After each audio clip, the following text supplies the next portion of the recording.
Good morning. And before I say anything else, I need you to stop. Stop whatever you're doing and listen carefully, because what I'm about to share with you in the next few minutes could genuinely change the trajectory of the rest of your life. I'm not being dramatic. I'm being honest in a way that most doctors never are with their older patients. You see, there is a version of growing old that nobody talks about on television. Nobody puts in the brochures at the clinic, and nobody mentions at the family dinner table. It's the quiet version, the version where the kids have moved away, the house feels too big, and the days blur together. And if you're watching this right now, there's a good chance you either know that version already or you're afraid of it. Today, we're going to talk about what to actually do about it. My name is Dr. Andrew Morgan. I spent over 3 decades as a surgeon and gerontological researcher, and I've sat beside more elderly patients than I can count patients who came in, not because of a physical emergency, but because something invisible was shutting them down. And what I found time and time again was that the difference between those who thrived alone and those who quietly declined had almost nothing to do with their diagnosis. It had everything to do with what they did with their days. A landmark study published by researchers at University College London tracked over 7,000 adults aged 52 and older for more than a decade. What they found was staggering. Socially isolated older adults had a 26% increased risk of premature death, a 64% increased risk of developing clinical dementia, and a 32% higher likelihood of experiencing a serious fall within 2 years. 26%, 64%. These are not small numbers. These are life-altering numbers. And here's the part your doctor probably never told you. Most of these outcomes were not inevitable. They were preventable, reversible, even. Today, I'm going to walk you through 6 things ranked from helpful to life-changing that you must start doing if you are growing older and find yourself increasingly alone. And I want to tease something right now because I know how these videos work, and I know you might be tempted to skip ahead. Number 1 on this list is going to surprise you. It's not exercise. It's not diet. It's something so deceptively simple that most people dismiss it entirely. And yet the neuroscience behind it is absolutely extraordinary. So stay with me all the way to the end. But before we dive in, I want to ask you something. Leave a comment below telling me your age and one thing you genuinely enjoy doing that makes you feel like yourself. It doesn't matter if it's gardening or crossword puzzles or watching old films. I want to know, and I promise you, I read every single comment personally. This channel exists because of you, and your story matters to me. Now, let's begin. Number 6 on our list, and this is the foundation upon which everything else rests, is establishing what I call a biological anchor routine. Here is what most people don't understand about aging alone. When you live with other people, your biology is quietly being regulated by them. Their movement signals your movement. Their meal times cue your digestion. Their voices and presence keep your cortisol. That's your stress hormone, from spiking in the early morning hours. When you are alone, all of those external cues disappear, and your body begins to lose its rhythm. Think of your circadian system, your internal body clock, like the conductor of an orchestra. When you're young and surrounded by people, that conductor has plenty of musicians to keep in time. When you age and isolate, the musicians start wandering off and the music becomes chaotic. Research from the Solitude Institute for Biological Studies found that disrupted circadian rhythms in adults over 65 are directly linked to accelerated cognitive decline, weakened immune response, and increased systemic inflammation, which is essentially your body attacking itself at a low chronic level.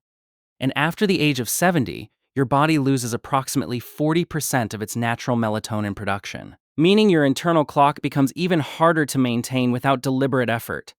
The solution is a biological anchor routine.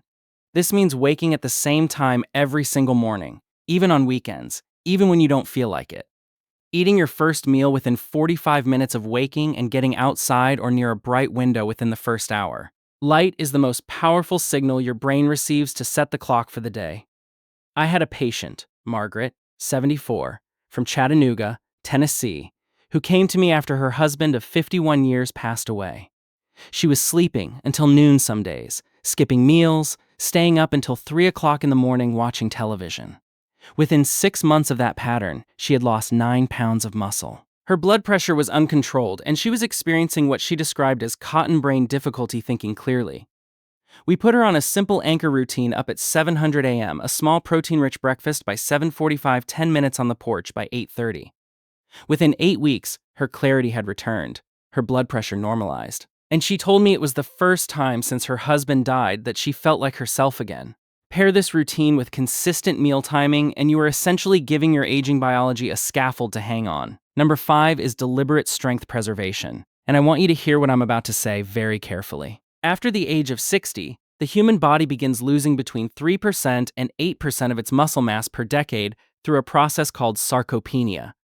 And I know that word sounds intimidating, so let me explain it simply. Sarcopenia is essentially your muscles quietly retiring without telling you. After 75, that rate accelerates dramatically. And here's what makes this particularly dangerous. When you live alone, it's not just about looking frail or feeling weak. Muscle is your metabolic engine. It regulates your blood sugar, supports your joints, protects your bones, and this is the part most people never hear. It produces anti-inflammatory compounds called myoanes every time it contracts. Think of myoanes like a cleanup crew that your body sends out every time your muscles work. No muscle contraction, no cleanup crew. And when inflammation goes unchecked in the aging body, it accelerates everything you're afraid of: cognitive decline, heart disease, joint destruction, and immune failure. A study from Tufts University's Jean Mayer, USDA Human Nutrition Research Center on Aging, found that adults over 65 who engaged in resistance training twice a week, even light resistance training, preserved an average of 40% more functional muscle mass over 5 years compared to those who didn't. 40%. That is the difference between getting up from a chair unassisted and needing someone else to help you. Now, when I say resistance training, I am not talking about going to a gym and lifting heavy weights.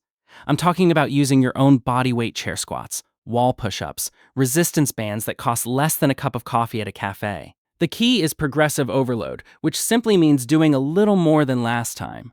Even if that means going from 5 repetitions to 6, 2 sessions per week is sufficient. 20 to 30 minutes per session is enough. And here is a synergy tip that most people miss. Do your strength exercises within 30 minutes of consuming protein. Because of something called anabolic resistance, which is your aging body's reduced ability to build muscle from protein timing, your protein intake right around exercise dramatically improves how effectively your muscles absorb and use that protein. Your window of opportunity is short as you age, so use it.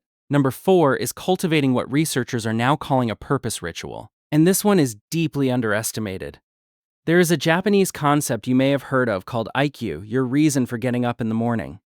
And while that sounds philosophical, the science behind it is very physical. A study published in the journal Psychosomatic Medicine followed over 6,000 adults with an average age of 68 and found that those with a strong sense of purpose had a 15% lower risk of death from all causes and were significantly less likely to develop Alzheimer's disease over the course of the study. 15% lower risk of death from having a reason to get up. Here is why this works biologically. Purpose reduces chronic cortisol production. And remember, cortisol is your stress hormone. When cortisol runs chronically high in older adults, it literally shrinks the hippocampus. That's the part of your brain responsible for memory formation by up to 14% over several years. Purpose also activates the brain's reward circuitry through dopamine release, which keeps neural pathways active and resistant to degeneration. Think of it like water running through a pipe. When water flows regularly, the pipe stays clear. When it sits stagnant, rust accumulates. The purpose ritual I recommend is this. Identify one small project or contribution that requires your unique experience. It doesn't need to be grand. I had a patient, Robert, 81, from Boise, Idaho, who had been a high school history teacher for 34 years before retiring. After his wife moved into memory care, he fell into a deep listlessness. We talked about what he knew that no one else did. He began recording short audio memoirs about local historical events from his childhood and sharing them with the county library. Within 3 months, he had received letters from 12 families whose history he had preserved. His inflammatory markers dropped measurably. His sleep improved. He told me, "I feel like I matter again." That is the biology of purpose working in real time. Now, before we get to the top 3, and I promise you, these are the ones that are going to genuinely surprise you, I want to take a quick moment. If you are finding value in this video, if any of what I'm sharing resonates with you or someone you love, please take 2 seconds to hit that like button and consider subscribing to this channel. We release new evidence-based content for healthy aging every week, and it costs you nothing to stay informed. Every subscriber helps us reach another senior who needs this information. Now, back to our list. Number 3 is something I call strategic sensory enrichment. And I want you to brace yourself slightly because the research here is going to seem almost too good to be true. Your five senses, sight, hearing, smell, taste, and touch, are not just how you experience the world. They are how your brain stays alive. Every sensory input you receive creates electrical activity in your neural pathways, and that activity is what keeps those pathways strong, flexible, and resistant to degeneration. When you live alone and your days become quiet and monotonous, sensory input drops dramatically, and your brain, which is the most energy-hungry organ in your body, begins to prune the pathways it's not using. This is called synaptic pruning. And while it's normal in youth, when the brain is streamlining itself, in old age, it contributes directly to cognitive decline. A study from Johns Hopkins University found that older adults with untreated hearing loss experience cognitive decline 30% to 40% faster than those with normal hearing or treated hearing loss. Not because hearing loss causes dementia directly, but because the brain is receiving less input and therefore has less stimulation to maintain itself. The same principle applies to all the senses. Strategic sensory enrichment means deliberately and regularly exposing yourself to rich, varied sensory experiences. This could mean cooking an unfamiliar cuisine once a week. The combination of smell, taste, texture, and the cognitive challenge of following new instructions engages 4 separate sensory cognitive systems simultaneously. It could mean listening to music from a different genre each morning. Music activates more areas of the brain simultaneously than almost any other activity. It could mean learning to identify birds by their calls, or growing a small herb garden and rubbing the leaves to release scent. The key is novelty and variety. Your brain needs to be surprised to stay sharp, and here is the synergy tip. Combine sensory enrichment with social contact, even brief social contact, and you compound the benefit dramatically. A phone call while cooking, a video chat while listening to music together, even describing what you're doing to a friend over the phone activates language centers that solo activities don't reach. I had a patient, Eleanor, 77, from Savannah, Georgia, who had retreated almost entirely into a silent routine after her children moved abroad. She barely cooked, barely listened to music, kept the television on as background noise, but wasn't really watching it. We worked together on a simple sensory enrichment plan. She started a small balcony garden. She joined an online cooking challenge, a new recipe each week. She put on music from her childhood every morning during breakfast and let herself sing along, even badly. Within 4 months, her scores on a standard cognitive assessment had improved by a statistically significant margin. Her doctor was frankly startled. Number 2 is going to challenge everything you think you know about connection, and specifically about what counts as meaningful connection when you are older and alone. Most people assume that meaningful social connection means being physically surrounded by people, family, dinners, community events, neighbors dropping by. And yes, those things matter. But research from Brigham Young University Meta analyzed 148 studies involving over 300,000 participants and found something that reframes the entire conversation. What predicted longevity was not the quantity of social interactions. It was the quality of felt connection, the subjective sense that you matter to someone and that someone matters to you. This distinction is enormous because it means that one deeply felt conversation per day does more for your biological health than 5 hollow ones. Here is the physiology. Genuine felt connection triggers the release of oxytocin, sometimes called the bonding hormone, which directly lowers blood pressure, reduces cortisol, enhances immune function, and has been shown to reduce the inflammatory markers associated with accelerated aging. Think of oxytocin like a biological reset button. Every time you feel genuinely seen by another person, that button gets pressed. And the remarkable thing, the thing I want you to really absorb, is that your nervous system cannot always distinguish between in-person and remote connection. A deeply felt letter, a long phone call where someone really listens, a video call where you tell the truth about how you're doing. These activate the same pathways. What I recommend is this. Identify 1 or 2 people in your life with whom you can have a genuine conversation. Not just updates and pleasantries, but real conversation. Schedule it. Protect it. And if those relationships don't exist right now, build them deliberately. Volunteer organizations, online communities organized around interests, Pemple programs for seniors. These are not sad consolation prizes. They are biologically active interventions. I had a patient, George, 79, from rural Vermont, who had been widowed for 4 years and whose closest friend had passed away. He told me he genuinely did not believe he could form new, meaningful friendships at his age.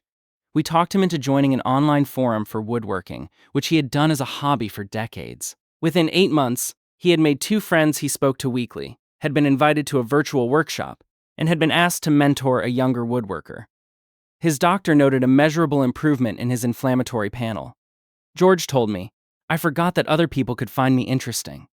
That sentence broke my heart and repaired it at the same time. Pair this practice with honest vulnerability, allowing yourself to say, "I'm struggling today," or "I miss having someone to talk to," and you accelerate the depth of connection that forms. Vulnerability is not weakness in old age. It is a superpower. And now we come to number 1, the single most powerful thing you can do when you grow old and find yourself alone. And I promised you early on that this would surprise you, and I believe it will. Number 1 is developing a daily practice of effortful learning. I know you might have expected something about diet or supplements or a specific kind of exercise, but the science here is so compelling, so overwhelming, and so consistently underutilized by older adults that I had to place it at the top of this list. A study published in the New England Journal of Medicine, one of the most respected medical journals in the world, found that older adults who regularly engaged in cognitively challenging, effortful learning activities reduced their risk of developing dementia by up to 63%. 63%.